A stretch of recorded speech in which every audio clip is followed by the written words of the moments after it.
Où trouver tous les produits 100% Outre-mer? Chez Tropic Marché à Saint-Ouen. Les fruits et légumes et toutes les spécialités salées et sucrées servies avec bonne humeur par une équipe exclusivement ultramarine. Retrouvez l'ambiance et le goût du pays chez Tropic Marché à Saint-Ouen-sur-Seine et sur tropicmarché.com. Guadeloupe, actualité. Après 2 mois de réflexion, calcul et autres consultations, le président de la République s'est enfin décidé à nommer un Premier ministre et c'est Michel Barnier, politicien depuis plus d'un demi-siècle qui aura à cœur de poursuivre la politique d'Emmanuel Macron. Élu conseiller général à 22 ans, il restera en poste de 1973 à 1999, soit 26 ans, dont 17 à la tête du département de la Savoie. À 27 ans, il passe la vitesse en 78 en devenant député, ce qui lui ouvre la porte des ministères. L'homme de 73 ans aujourd'hui a été entre autres ministre de l'Environnement sous François Mitterrand de 93 à 95, ministre délégué aux affaires européennes sous Chirac de 95 à 97. Pour la deuxième mandature de Chirac, il est devenu ministre des Affaires étrangères de 2004 à 2005. Il a également été ministre de l'Agriculture sous Nicolas Sarkozy de 2007 à 2009. Vous l'aurez compris, c'est un homme profondément ancré à droite qui a été validé d'ailleurs par le Rassemblement national, ce qui n'est pas du tout du goût du Parti socialiste et de la gauche dans son ensemble qui pensait jusqu'alors avoir remporté les élections législatives anticipées. Et notez que nous sommes en vigilance jaune pour fortes pluies et orages, donc la prudence est de mise puisqu'on a quelques cumuls d'eau depuis quelques jours maintenant, donc n'hésitez pas à consulter les bulletins de Météo France. Le directeur de la DAF, la direction de l'agriculture et des forêts de Guadeloupe, aussi appelé le recteur vert, a lancé la rentrée de l'enseignement agricole. Ce dernier s'est rendu à la MFR de Petit Canal, qui compte pour l'heure 110 inscrits. Restent donc 30 places qui doivent trouver preneur. En tout cas, il est à fond effectivement sur le plan de souveraineté alimentaire, dont l'objectif est de former 200 agriculteurs par an ici en Guadeloupe. Regardez. Je suis là effectivement dans le cadre de cette rentrée scolaire 2024-2025. C'est un plaisir d'être présent aujourd'hui. L'objectif, c'est que pour les élèves qui bénéficient du meilleur enseignement possible et qu'ils obtiennent des diplômes, au niveau des diplômes, donc ça commence au niveau du CAP agricole, ce qu'on appelle le CAPA. Nous avons des diplômes en termes de bac, notamment ici des bacs professionnels, et puis des BTS agricoles. Donc l'objectif, effectivement, c'est que l'année scolaire se déroule le mieux possible pour les élèves et qu'un maximum obtiennent les diplômes. La rentrée s'est bien passée, on va dire, puisque les élèves sont arrivés depuis hier. On a le premier groupe qui est arrivé hier et aujourd'hui, on a le deuxième groupe. Ce deuxième groupe est constitué de nouveaux élèves qui font leur première entrée ce matin. On a eu 110 élèves pour le moment inscrits. Donc, il y a encore de la place puisqu'on a une possibilité d'accueillir 140 élèves. Au-delà, il y a d'autres objectifs puisque je suis par ailleurs le directeur en charge de l'agriculture. Dans mes missions premières, il y a la mise en œuvre de ce qu'on appelle le plan de souveraineté alimentaire. Ça veut dire augmenter les productions, que ce soit de fruits et légumes ou de viande. Il y a des besoins qui sont très importants. Concrètement, c'est produire plus localement pour mieux couvrir les besoins des populations localement. Donc c'est effectivement une voie privilégiée pour devenir demain agricultrice ou agriculteur. Il y a également toutes les formations en lien avec l'aménagement paysager, la nature, et puis également les soins aux personnes, tout ce qui effectivement est plus tourné vers la personne. Nous avons un bac pro, une filière aménagement paysager à travers un bac pro, une filière service à la personne au territoire, aussi toujours en bac pro, et une filière capage jardinier paysager, et aussi une filière 4e, 3e de l'enseignement agricole. Donc il y a une offre de formation qui est très diversifiée et qui doit permettre à tout un chacun de trouver sa voie, effectivement, et demain, d'être à la fois avoir un métier, d'être aussi inséré dans la société. Les deux priorités au niveau du ministère, ce sont les valeurs de la République. Ça, c'est très important. Et puis, c'est également d'assurer le renouvellement des générations. En Guadeloupe, on a une population qui est globalement vieillissante, mais c'est particulièrement vrai, c'est encore plus accru dans le monde de l'agriculture. Ça veut dire que si on veut réussir de la mise en œuvre du plan de souveraineté alimentaire, il nous faut environ 200 nouveaux agricultrices et agriculteurs par an. Et donc les MFR ainsi que les PLEFPA sont naturellement, je dirais, les établissements privilégiés pour former et diplômer les agricultrices et agriculteurs de demain. Nous avons de la place, il nous reste encore de la place dans toutes les classes. Donc, s'il y a des jeunes qui sont intéressés, qui n'ont pas eu l'affectation, la MFR recrute toujours. Un reportage de Grégory Laps. Et le département, lui, poursuit sa visite des collèges de l'archipel.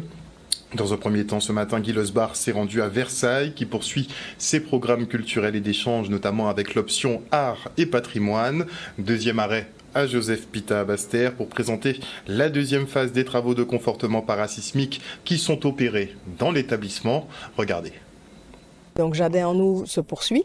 Les options nature et patrimoine qui sont passées aussi art et patrimoine donc se développent. On a eu le projet Steel Band qui est naissant et qui va continuer. Et d'ailleurs, on part avec des élèves à Miami en octobre.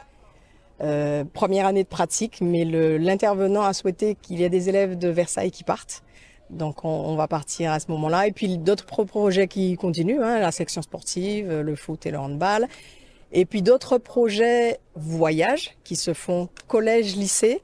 On a pu utiliser les fonds Erasmus pour pouvoir partir, donc les fonds européens.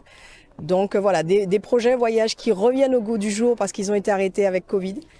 Et depuis 2 ans, on remet au goût du jour ces projets voyages et les élèves en sont ravis. Nous avons d'abord visité le collège de Versailles, puisque c'est un collège privé, mais comme je dis, que les enfants soient dans un collège public ou privé, ce sont donc des jeunes Guadeloupéens, donc il faut créer les conditions pour qu'ils puissent apprendre dans de bonnes conditions.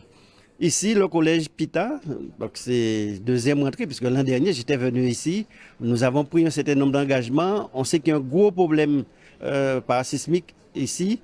C'est 10 millions d'euros qu'on va engager pour réaliser ces travaux. La complexité donc des travaux, c'est que en même temps que le collège est ouvert et assure les cours, il faut pouvoir réaliser donc les travaux. Donc c'est une opération tiroir. Et aujourd'hui, ma venue, c'était surtout pour rassurer le chef d'établissement et l'ensemble donc des collaborateurs de l'engagement du département et aussi de la faisabilité donc des travaux. Donc l'architecte, le bureau d'études était présent. Ils ont pu montrer quels étaient les travaux que nous allons réaliser et dans quel délai nous allons pouvoir le faire. Ce que j'ai demandé, c'est qu'il y ait une forte concertation entre l'équipe pédagogique et les techniciens pour que les choses puissent se faire sans trop pénaliser donc les enfants. Mais on sait très bien que quand les travaux se font et en même temps qu'il y a des cours, cela peut créer quelques complications. Mais on ne fait pas d'omelette sans casser les œufs, comme on dit.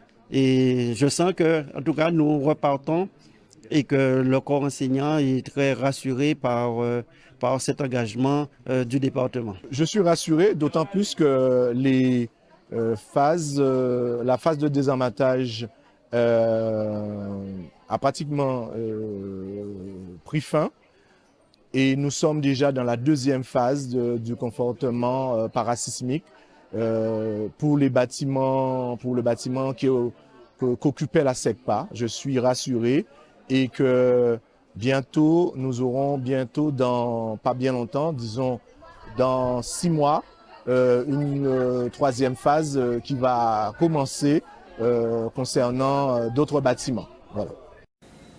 Un reportage d'Olivier Félix. Et on reste toujours dans le sud Basse-Terre avec ce petit focus sur l'école de musique de la Basse-Terre, justement. Un établissement avec une équipe pédagogique notamment composée d'artistes bien connus de chez nous. Regardez. Cette école de musique, c'est, il faut le dire, une belle initiative, une belle réussite parce que il y en avait besoin. Et le schéma que nous avons adopté, c'est de dire, nous finançons l'équipement, nous finançons le matériel, nous sécurisons le bâtiment. Il y a un partenariat avec le conseil départemental, d'où la visite du président aujourd'hui. Et après, on confie cette spécialité à des spécialistes. Et donc, qui plus que Jérôme Castries, Stéphane Castries, Mazamba, Yannick Cabrion, les grands noms sont venus faire des cours de musique ici. Et donc, nous laissons aux spécialistes la gestion de cette école, nous apportons la logistique et le financement. On avait prévu 150, je crois, adhérents la première année. Dès la première année, on était déjà à 178. C'est dire que ça correspondait à un besoin. Et tant mieux pour la culture, pour Basse-Terre, ville derrière les soirs. Je crois beaucoup dans le développement, l'expression culturelle au niveau donc, de Basse-Terre. Déjà, on voit le patrimoine, il y a le cachet donc, de la ville. Donc, à charge pour nous, au niveau donc, du département, d'accompagner les différents projets et prendre aussi donc, des initiatives. Et quel que soit le lieu, lorsqu'il y a une production culturelle de valeur, la population sera présente et tout cela va accroître l'attractivité de la ville. Ça me tenait à cœur en tout cas que le président puisse voir en tout cas où nos jeunes Bastériens mettent les pieds, dans quelle école de musique, ce que nous avons comme moyen pour pouvoir justement transmettre la musique. Alors, fier d'avoir pu prendre cette direction de cette école, puisque j'étais moi-même élève dans cette école il y a fort longtemps. Et aujourd'hui, nous avons une belle école qui a été rénovée grâce à la ville de Basse-Terre, grâce au département. Nous avons ce qu'il faut pour pouvoir continuer le travail, transmettre. Nous avons une très belle équipe pédagogique dans la transmission. Nous proposons plusieurs instruments. Nous avons des ateliers d'ensemble. Nous avons du violon, nous avons de la flûte, nous avons de la batterie, de la guitare, du piano, du chant, du steel pan. Nous avons vraiment pas mal un panel de choix. Nous avons des enfants depuis l'âge de 3 ans pour l'éveil musical et jusqu'à notre doyenne à 92 ans. Voilà, dans cette école. Donc, voilà, il n'y a pas de limite d'âge. Et maintenant, je reçois Guylaine Jeanne, première adjointe au maire de la ville de Gosier, vice-présidente de la commission vie associative. Elle est en compagnie de Régine Ramassamy, directrice générale adjointe citoyenneté, rayonnement du territoire de la ville de Gosier. Bonsoir mesdames. Bonsoir à vous, bonsoir à la population du Gosier. Alors, dites-nous tout au sujet des associations de la ville. Est-ce qu'elles se portent bien ? Est-ce que le nombre d'adhérents augmente ? Est-ce que les activités sont toujours organisées ? Comment ça se passe ? Alors, est-ce que la politique de la ville, enfin plus ou moins, est-ce que les associations se portent bien ? Excusez-moi, est-ce que les associations se portent bien au niveau de la ville du Gosier ? On a un tissu associatif dynamique au niveau de la population, au niveau de la ville du Gosier. Aujourd'hui, nous avons pris le parti avec cette nouvelle majorité, effectivement, de renouer très clairement avec les associations. Il faut dire, après le Covid et aussi avec l'ancienne majorité, il y a eu un décalage entre le lien qu'il y avait avec les associations et aujourd'hui, nous avons pris le parti de rencontrer l'ensemble des associations et permettre d'avoir un vrai échange, une vraie collaboration avec cette nouvelle majorité et la politique qui sera menée en la faveur de la population. Combien à peu près d'associations compte le territoire du Gosier ? Nous en avons à peu près une centaine. Une centaine ? Une centaine. Tout en fonction ? Oui, tout à fait. Nous avons une centaine, effectivement. La démarche que nous avons faite à notre arrivée, effectivement, c'est de faire un état des lieux. Un état des lieux très précis, effectivement, des associations culturelles, sportives, loisirs, etc. Parce qu'on parle souvent du sport, mais il y en a beaucoup d'autres. Non, économie sociale et solidaire, nous en avons plusieurs sur le territoire du Gosier. Et la volonté, effectivement, c'était de faire un point très clair. Après avoir fait ce point-là, nous avons envoyé, effectivement, une invitation à ces associations-là pour qu'on puisse échanger. Connaître leurs difficultés, faire un point global sur leur situation au niveau du territoire, puisque sans les associations, la politique de la ville ne peut pas être menée clairement. Les associations, c'est la structure la plus proche de notre population et nous avons besoin effectivement de leur collaboration pour mener une bonne politique au plus près de la population sur ce territoire. Est-ce que ce sera une politique d'équité envers toutes les associations ? Bien sûr. De toute façon, on ne peut mener qu'une politique d'équité et ça c'est globalement, pas au niveau de l'association, c'est la politique de manière générale doit être menée de manière équitable.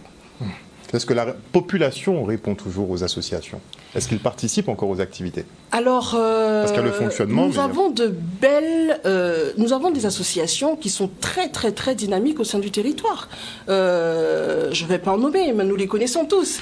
Nous avons des associations qui ont un rayonnement local, mais aussi régional et ailleurs, qui partent au travers le monde, effectivement, pour représenter l'association, le local, mais aussi notre territoire du Gosier. Donc, les associations font la fierté de la commune. Et d'autres, pour les associations sportives qui ont effectivement des résultats très, très, très, très intéressants pour la population, ils font notre fierté. Alors, Elles font, notre fierté. Alors la ville organise très prochainement justement son village des associations, parce qu'il est grand temps de faire les inscriptions des enfants, mais aussi de tout le monde en fait, des parents, de tout le monde, même des mamies, qu'on devrait plus convier justement aux activités avec les jeunes. Bon, ça c'est une idée que je lance comme ça, n'est-ce pas? Mais comment ça va se goupiller justement pour donc cette rentrée des associations de la ville du Gosier? Alors c'est une volonté que nous avons eue, effectivement, de nous renouer avec cette tradition-là, cette tradition d'organiser une rentrée des associations à la hauteur de l'investissement de nos associations sur le territoire. Et pour ce qui est de la manifestation en elle-même, je vais laisser la parole à Madame la DGA qui va vous expliquer effectivement tout ce que vous pourrez trouver au sein de ce bel événement. Alors on sait déjà qu'on va trouver une pointure, une pointure en escrime. On va en parler tout à l'heure. Mais comment ça va se passer justement? Alors bonsoir à tous. Alors déjà sur cette journée de rentrée des associations, ainsi que l'a indiqué Madame l'élu, cette année nous partons sur une journée. C'est en fait une action qui était déjà à l'œuvre au niveau de la ville bien avant le Covid, et donc l'idée c'est qu'avec cette nouvelle majorité nous puissions renouer avec cette journée, une journée entière dédiée aux associations. C'est vraiment la journée où les associations vont pouvoir s'exprimer. Donc nous aurons un certain nombre de stands, chaque association aura un stand qui va lui permettre de présenter son activité et de pouvoir faire un certain nombre de démonstrations. Nous aurons également un certain nombre d'initiations à certaines activités proposées, effectivement, comme vous l'avez dit, aux jeunes, aux enfants, mais également aux adultes et aux seniors de manière générale. Donc on pourra affronter Madame Vitalis? Alors je ne sais pas, mais enfin si j'étais vous, je ne m'y frotterais pas. Mais moi ce que je vous dirais, c'est qu'il y aura donc des animations, et puis il est très important de signaler également que nous aurons 2 mini-conférences qui seront le matin. Nous aurons une mini-conférence avec des acteurs du territoire et des spécialistes, des experts. Nous allons donc parler du bénévolat. C'est important, et c'est vraiment important par ces temps qui courent de vraiment aborder ce sujet du bénévolat. Mais c'est ça, est-ce que vous arrivez encore à fédérer? Eh bien, c'est tout l'enjeu. Je pense que c'est vrai, c'est un véritable enjeu. C'est pour ça que l'idée, ce n'est pas que la ville s'empare seule de ce sujet, mais que la ville invite le secteur associatif à débattre, et que la population présente ce jour-là participe aussi au débat. Si aujourd'hui on dit partout qu'il y a une crise du bénévolat, on peut pas juste acter cette crise. On doit également trouver, comprendre déjà pourquoi les personnes quelque part s'investissaient plus avant qu'aujourd'hui. Après, est-ce que ce n'est pas juste une impression? Parce que, à ce que je constate, il y a quand même des personnes qui s'investissent, et des jeunes qui s'investissent sur des sujets et des faits de société.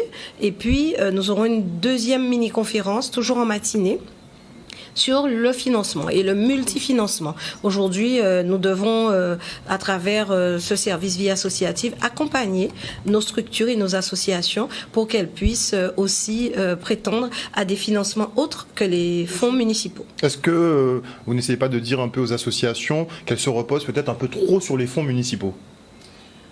Alors, non, c'est pas ce qu'on est en train. De toute façon, les associations le savent. Nous allons les accompagner, effectivement. Mais les associations, de toute façon, lorsqu'elles déposent leur budget prévisionnel, elles le font effectivement avec du multifinancement. Pour certains, elles arrivent à le trouver, pour d'autres, non. Et le bénévolat, comme le disait Madame la DGA, n'est pas en crise. Simplement, il faut un accompagnement. Et cet accompagnement, la rentrée des associations, ce que j'aime appeler le forum des associations, est l'occasion, effectivement, de donner effectivement des billes aux associations.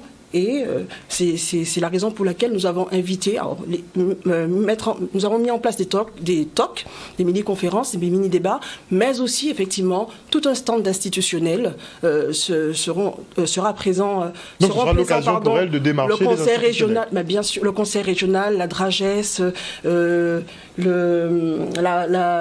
mission locale. Nous aurons aussi un stand de la ville, tout simplement, qui va proposer un certain nombre d'actions.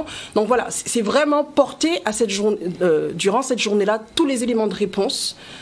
En tout cas, on essaiera aux associations. Et puis, je le dis, c'est une rentrée qui, bien entendu, est importante pour la ville, puisque on est en train de montrer effectivement le dynamisme du territoire à travers les associations. Mais c'est aussi l'occasion, et vous l'avez dit, dans ce cadre-là où on a mis une date concomitante à la rentrée, permettre aux associations, dans le cadre de cette rentrée-là, à la fois de trouver aussi des bénévoles, mais aussi leurs futurs adhérents et leurs futurs publics. Nous avons des associations, le GGB, le foot, etc., les Gosier, etc., qui aimeraient effectivement être, on dit que c'est le troisième homme, avoir effectivement du public. Donc c'est aussi l'occasion de permettre à ces associations-là de trouver toutes ces personnes qui pourraient porter encore davantage le monde associatif. Donc tout le monde est invité. Alors, tout le monde est invité. Dès 9h, dès 8h, nous démarrons donc cette journée qui va se tenir toute la journée. Nous aurons tous les stands qui ont été évoqués. Nous aurons également des animations. Nous aurons une après-midi très festive. Nous aurons une invitée. D'entrée de jeu à 9h. Dès 9h, nous aurons une invitée, Madame Coraline Vitalis, que je ne présente pas, bien évidemment. Et puis, l'innovation cette année qui est proposée, c'est de pouvoir se sustenter le midi sur place. L'idée étant de pouvoir répondre aussi aux parents. Quand l'enfant est là, qu'il est installé, qu'il est en train de jouer et autres, eh bien, les parents qui le veulent pourront passer toute la journée au Palais des Sports parce qu'on pourra également déjeuner sur place. Il y aura donc ce qu'il faut, qui sera mis à disposition de la population, moyennant bien évidemment des coûts modérés. Coût moindre, réduit. Très bien. En tout cas, les entreprises nous accompagnent. Voilà, c'est important de noter que le secteur entrepreneurial du Gosier accompagne aussi l'action. Très bien. Tout à fait. Le mot de la fin.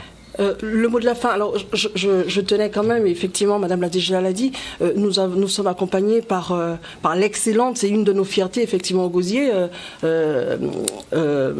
Madame Coraline Vitalis, c'est une de nos fiertés. Alors, pour celles et ceux qui veulent venir, bien entendu, et j'espère qu'ils seront nombreux, il y aura une initiation avec Caroline Vitalis. Donc il ne faut pas manquer cela. On attend toute la population du Gosier, je le dis, parce que on a eu cette volonté que toute la journée soit dynamique. Que toute la journée soit dynamique, avec un animateur qui présentera effectivement pendant toute la journée tous les éléments, tout le palais des sports, et c'est vraiment ça, le palais des sports et de la culture sera envahi vraiment des associations avec cette volonté de mettre des actions, des activités, de l'initiation, de l'exhibition sur tout le palais des sports. Donc je demande à la population de venir nombreux pour pouvoir véritablement que cet événement soit un bel événement de rentrée scolaire. Et donc le rendez-vous est donné pour cette rentrée des associations de la ville du Gosier. Ça se passera ce samedi 7 septembre 2024 de 9h à 17h, même de 8h à 17h au Palais des Sports et de la Culture du Gosier. Merci encore, mesdames, d'être venues sur ce plateau. Merci à vous. Merci à vous. Et le Grand Port Autonome, lui, renouvelle son partenariat avec le groupement d'employeurs pour l'insertion et la qualification et procède donc au recrutement de 15 nouveaux alternants. Le Port Caraïbe organisait donc un job dating aujourd'hui pour la sélection de ses futurs apprentis. Regardez.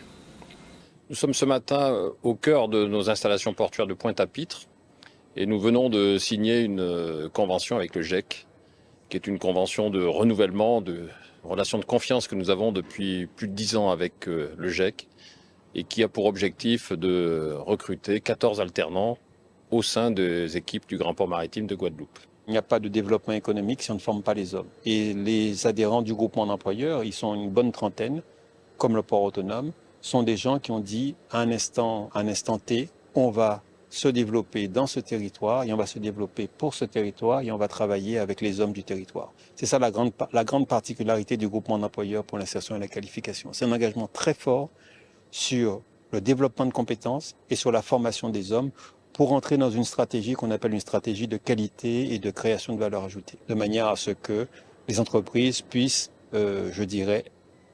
embaucher localement, développer les compétences localement et se développer aussi. Alors ce job dating, il est important puisque d'abord il est organisé avec nos partenaires du GEC et de France Travail qui s'appuient eux-mêmes sur les organismes de formation. Donc ils nous servent de relais au sein du territoire. Le principe, c'est que nous souhaitons nous appuyer sur les forces vives de la Guadeloupe, les jeunes de la Guadeloupe qui sont dans parcours de formation, avec aujourd'hui des missions à proposer au sein du Grand Port Maritime de la Guadeloupe qui sont de très bon niveau. Les job dating devraient se faire plus souvent. Parce qu'il y a beaucoup de jeunes qui cherchent du travail et que on n'a pas forcément l'expérience nécessaire pour intégrer une entreprise directe. Et avec les job dating, on nous apprend comment aller vers une entreprise, comment se présenter. Ça nous permet aussi d'échanger beaucoup de choses et peut-être aussi pour l'avenir, pour nos projets personnels. Avec l'entreprise, on pourra aussi, si l'entreprise est d'accord, on pourra se projeter aussi avec les entreprises et ainsi de suite. 14 alternants, donc qui seront dans un parcours à la fois de formation, mais également intégrés dans les équipes du Grand Port Maritime de Guadeloupe. Les activités dans lesquelles nous visons ce type de profil sont autour de la maintenance informatique, les démarches qualité, sécurité et environnement, également tout ce qui concerne l'assistance comptable et financière. Donc c'est de profils assez variés que nous visons d'intégrer dans nos équipes pendant une durée de quasiment 2 années. ONews Radio, toute l'actualité nationale et des Outre-mer.